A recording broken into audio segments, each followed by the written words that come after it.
Netflix signed a deal this week with Mattel and Hasbro to manufacture the KPop Demon Hunters toys.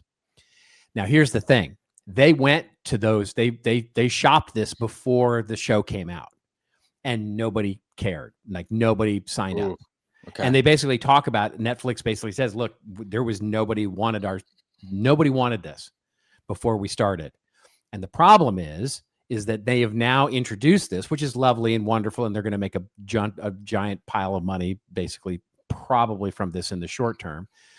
But because they're signing this deal so late, only after the show has come up so quickly and so fast and become sort of a viral hit, nothing's going to be available for Halloween, and nothing's really going to be available for Christmas.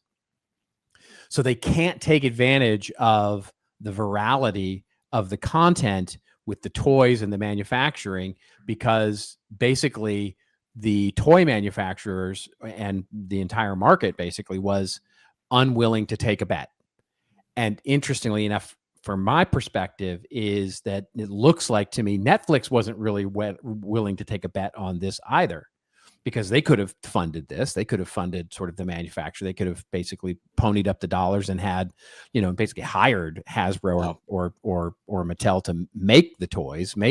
So it's such a wonderful lesson to learn in today's world, where content and media rises. The old Paul Simon lyric, every generation throws a hero up the pop charts, right? Well, now it's every 2 weeks we throw a hero up the pop charts.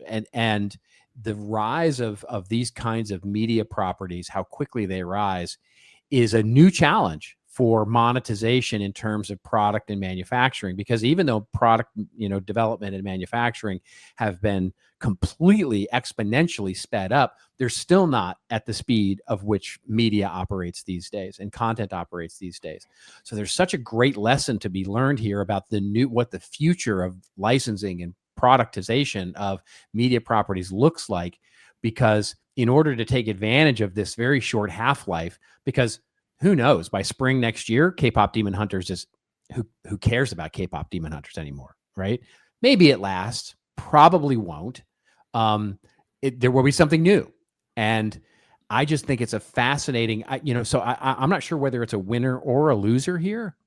I just think it's a fascinating, because they're going to win. They're going to make money off of this thing probably in the new year, because it'll last into the new year for sure, and a post-Christmas rush and all that kind of stuff.